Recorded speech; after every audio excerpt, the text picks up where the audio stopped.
What's going on? Good. Good, good. Just excited for season to be starting. I think that you prepare for all the games, and we have so many new people, and just excited to kind of go against someone else. And we're going to play a good team tomorrow, so they're coached really well, and it'll just kind of expose some of our weaknesses. So I'm excited. Obviously, you mentioned that you're going to have to treat practice differently with the limited number of players. How has that gone through the first? Well, it hasn't gone great so far, but like limiting and having less loads has gone well. Managing the players has gone well. It's just we just have some like little nagging injuries. So tomorrow, Brea will be out and Courtney, but we're fine. We're playing just with a limited roster, but we're okay with that and just get ready for like the real games in a couple weeks. What have you seen from your freshmen so far? I see a lot of great things from our freshmen. Jada first, just leadership, her poise, her competitiveness, the way she communicates on the floor and off the floor too. Really good in pick and roll situations, and her and Brea are so good together. But Brea has been out for a couple days. But I think her maturity, leadership, and I think the chance to be a really good leader in this program in the future. Montea, unfortunately, we won't have her for a year. That was a big blow because she would have been, a really important factor this year. But she'll be ready. She's working on her shot, so I think she's going to be a lot stronger and ready, and she'll be a freshman next year, so that's the positive thing. And she's already like running in practice and stuff. She's way ahead of schedule. Skylar has been phenomenal. Skylar is a long athlete, lefty, can shoot the ball really well, and has just improved so much. Probably has improved the most out of the freshmen in this short period of time. And then Brea. Brea is just a beast inside, who's getting in probably some of the best shape of her career. Body's changing. It's funny because when you watch her in high school, she does not ever use her left hand. Like, it's like you don't think she can use it. But then she's pretty good with her left. She just doesn't use it because, when it's not broke, don't try to fix it. So she just goes right, no one can stop it. But she's improving her skill. Her three-point shot's improving. And Brea's going to be a star. And it's just a matter of time. But she's going to be really good. And she'll be back within the next week. What has kind of been your directive to Jada, I guess, in terms of how you want her to run your point? Continuing to lead and talk. I think the hardest thing for a freshman point guard is communication, and being able to be a floor general is usually hard, but she gets it. But I like the fact that we can play her on the ball or off the ball. So she can play with Kaylin and run the two, or she can, or play with Courtney, or she can run the one. So I think for our guards, they're pretty interchangeable, and I like multiple point guards on the floor. So I think just teaching her to be vocal and not be afraid to use her voice, and she's done a good job. So I'm really, really happy and proud of Jada and how she's progressed. One thing I read a lot about her and I saw when I watched her is how much she encourages teammates. Is that what you see even as a freshman? Yeah, and I even saw that as a high school teammate because I watched her and Brea a lot. I'm good friends with her, the high school coach, and that's who she is. She's like a born natural leader, and she's just gonna just flourish even more here in college. But I like the fact she's not afraid. She's confident to speak up. She knows how to communicate. She's an effective communicator. She has a really good sense of her emotional intelligence. She knows how to approach people, and just the maturity and what to say when in the heat of the moment. She gets it. And I think a lot of people don't get that in general, especially freshmen. And she's a great teammate. If she's not playing, she's cheering. And I saw that when I watched her, even with USA Basketball. But I didn't see it every day. And even on her bad days, she's still a great teammate. So I love that about her. That's the culture we want. And they're the future. If you look at Skylar, Montea, Brea, and Jada, they're the future of the program. So they're the ones we really want to bring along. And our upperclassmen, Helena, Mary, Courtney, Isis, Maya, and Kaylin have done a really good job of pulling our freshmen along and teaching them the right way to do things. And it's been good. So I really like our culture and our chemistry right now. And Helena, this year, are you looking more at three, or is she still going to play a lot of one? Or Helena will play every position this year because we're not only going to have 10 people. So she's going to play the 1, 2, 3, 4, 5, and she will play every position. Not the 5 as much, but she'll play the 1, 2, 3, 4 consistently. She would probably start at the 2 or the 3, but I love Helena at the 1. But just with her size, she can also do similar things and distribute the ball at the 2 and the 3. Defensively, I mean, Helena's going to play a lot, but the thing that Helena understands and that we've just been really just hitting hard with her is She has to be more aggressive. She has to be a go-to player. She has to look and seek out her shot more. And this team needs that from her. And she's been doing that in practice. She's talking more. She's more aggressive. And just offensively, she has to do that for us to be successful. And as Mary has to do that too, and Kaylin and Maya. They're returners. They know the system. They're comfortable. So we're going to ask for a lot from those four, and we're going to be as good as they are. Yeah, no, go ahead. Is that, I guess, maybe one of the hardest things is to teach a player to be aggressive that maybe doesn't have that mentality? Yeah, especially when you look at Helena, you look at her and where she's from and how they play basketball. So Spain has extremely high-level fundamentals, great teaching, a great youth program that brings those kids up to play pro, but they play unselfish basketball. There isn't one team on those national teams or youth national teams that shoots 20 times. So they're all probably equal shooting, let's say 8 times, 10 times. They don't take contested shots. So that's how she plays. So she's not going to go take 4 bad shots. So for me to tell her, okay, you need to take some of those contested shots, she's kind of like, that's not a good shot. But for her, it's a good shot for what we need right now. So I think it's a challenge because you want to play team basketball, but we need her to score more just because we've lost a lot of scoring. But she's capable of doing it, and she's embraced that, and she's also leading. Like, she was my captain last year, and she'll be, most likely another captain this year. It's who she is, and we need a lot from her, on and off the court, and she's doing all the things we need right now, and I'm really proud of her. She's just evolved so much. I mean, she came from a freshman here 5 years ago, or 4 years ago, that, like, could barely said thank you. And now she's at media day, and, like, she's just changed as a young woman so much, and I love her. Like, I wish I could keep her forever, for like 2 or 3 more years, then let it go. Kaylin, I mean, we know she could score, but how is she on the distributing? How is she coming along? Well, she's improved so much. Like, just looking at her body, her mentality, her buy-in to fitness, and to being a great teammate is just really evolved. I mean, it's a 180-degree change. She understands passing, feeding your bigs, and I think she came from somewhere her whole life she was just the main scorer. So we're trying to adjust, 19 years of stuff in a couple of years, so it takes time.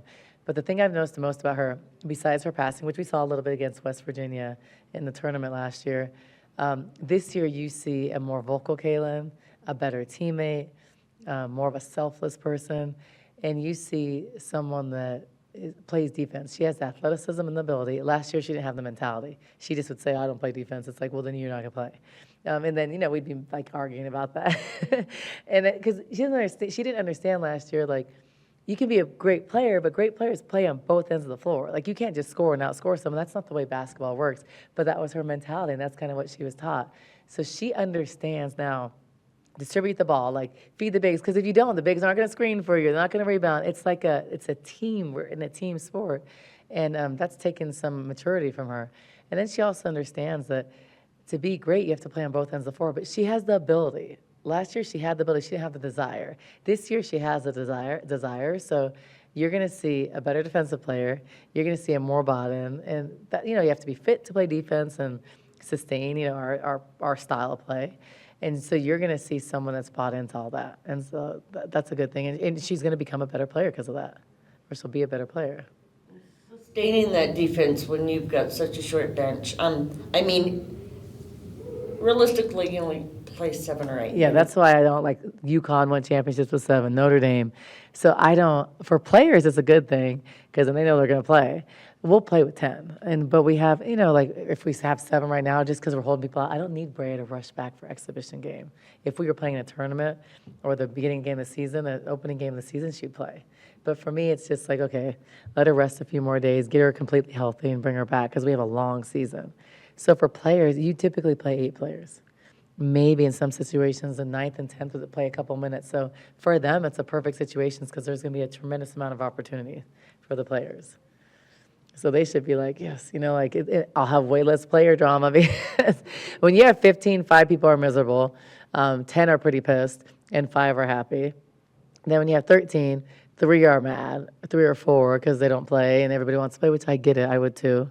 So when you have 10 and they're capable, you can play 10 with a pressing team. So we'll play people a lot of minutes. So I think they'll be happy. But then as a coach, the adjustment for me is I have to manage that. The loads can't be high, but we monitor that every day. We can't have 2.5 hour practices or 2 hour practices and then be able to play in games. So it just has to be more probably skill work, or it's going to be more skill work, more film and stuff like that, which is okay. That's a part of like coaching and coaching well. That's what we're paid to do. You got to make adjustments and evolve and coach your team. So we'll see. When I talked to you after last season, you talked about how you want to kind of get back to basics.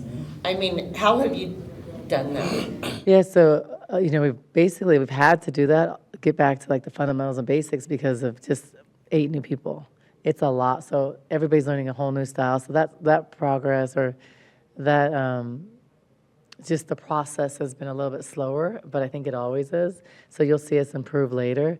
But it's like getting everybody healthy to really show that. And I think that's going to take a little bit of time.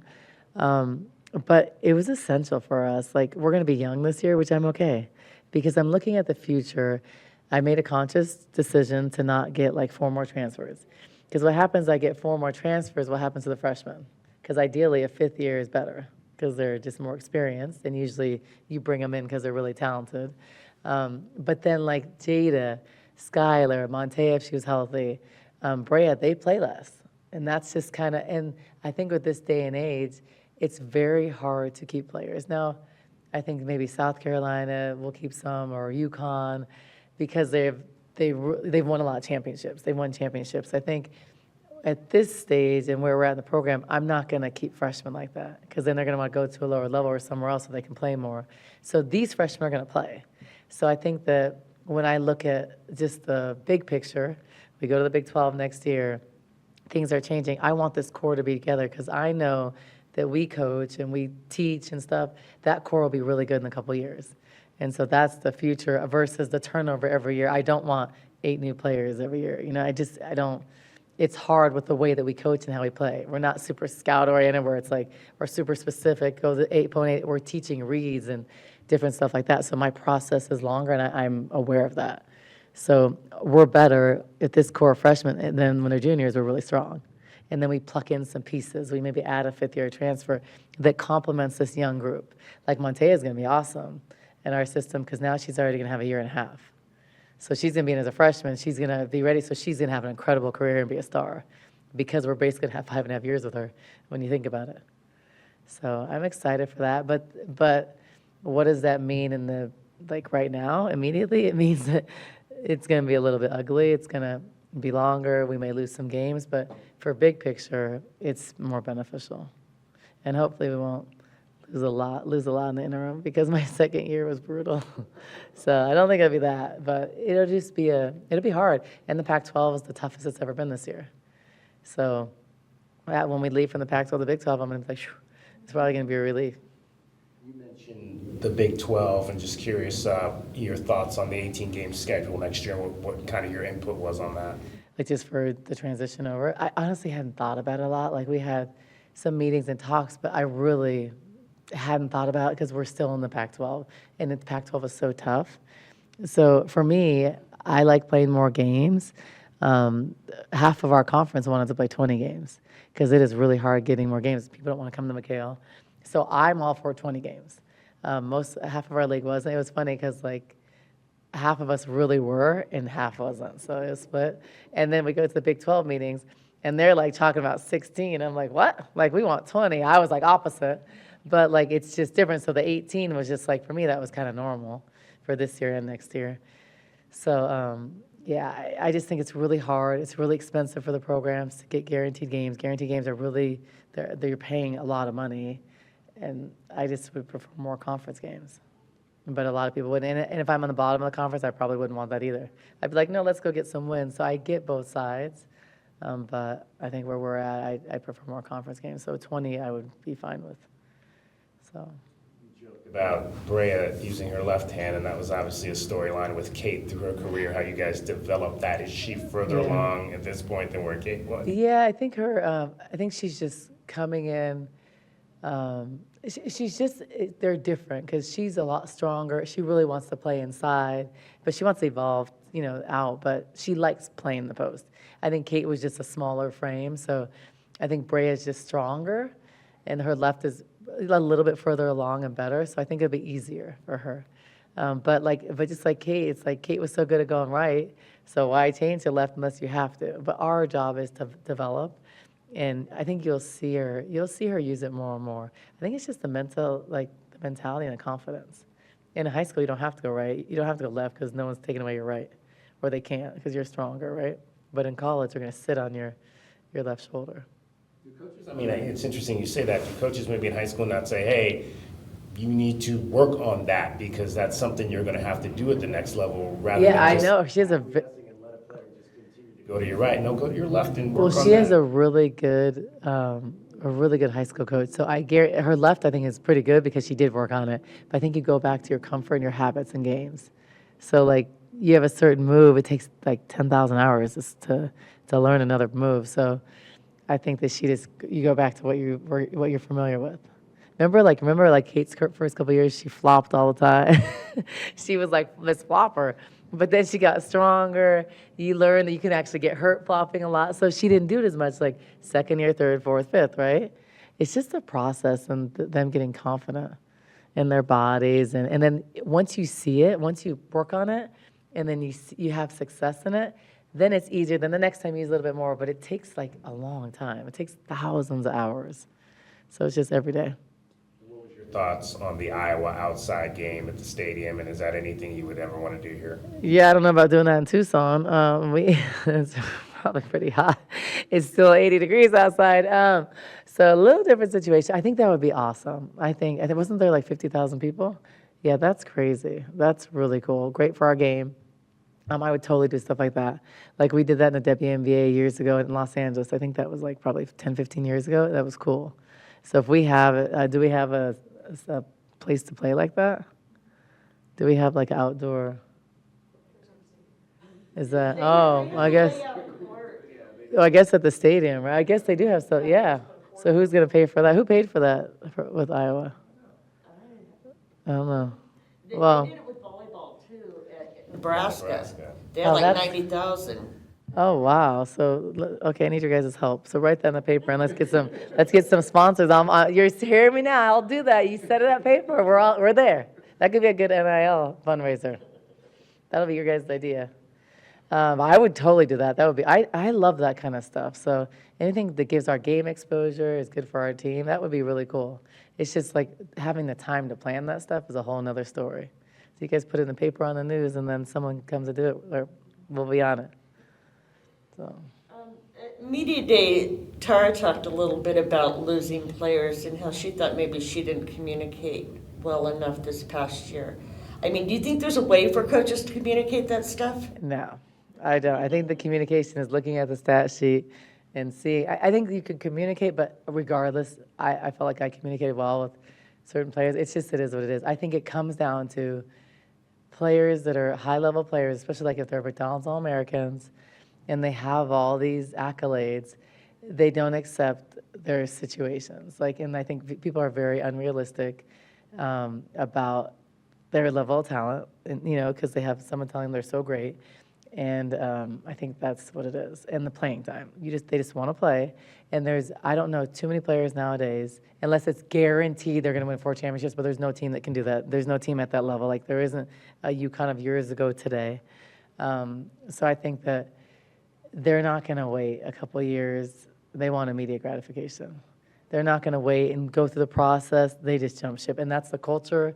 That's the mentality nowadays on the men's and women's side, and that's the way it is. So as a coach, it's hard to balance that. So you're recruiting your other classes, you're recruiting your own players.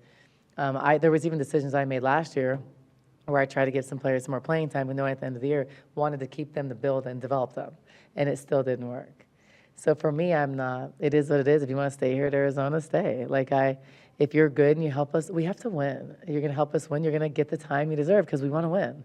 If you're really good and you're worth a freshman playing 25 minutes, you're going to play 25 minutes.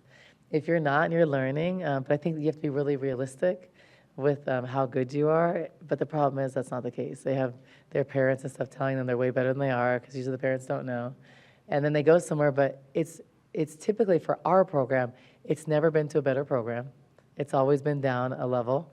And And usually the playing time hasn't changed. Or it hasn't, it's no one's left here unless it's a really lower level and play double the minutes. Like, I feel like the way we play in like defense, and you don't have to be super skilled because we'll teach you, but you have to play hard and have passion, those kind of things. So I think you have more of a chance to play here than some other places that are super system oriented or super offensive oriented. So I think it's harder to play in those systems, but I think that's just how it is. But I don't want to recruit freshmen every year and have I recruited Maya since 8th grade, like Brea since 8th grade. You don't want to recruit kids 4 years, bring them here for a year, and lose them. So I'm invested in the freshmen and the whole team because we have just a small core. But really in the freshmen, to give them opportunities, they'll be able to make mistakes and play through mistakes. But if we're a top 5 team in like going deep in a tournament, it's hard to do that as a coach. So you're going to lose more games sometimes if you're playing like I saw UCLA did that last year. They played younger. They maybe lost some games, but it's going to really pay it forward this year and next year. And you'll see Kiki, she'll be so much better this year. She got, as a freshman, she played a lot of minutes last year. So I think that's how I envision our freshmen this year. Oh, cool. Thanks, guys. Yeah.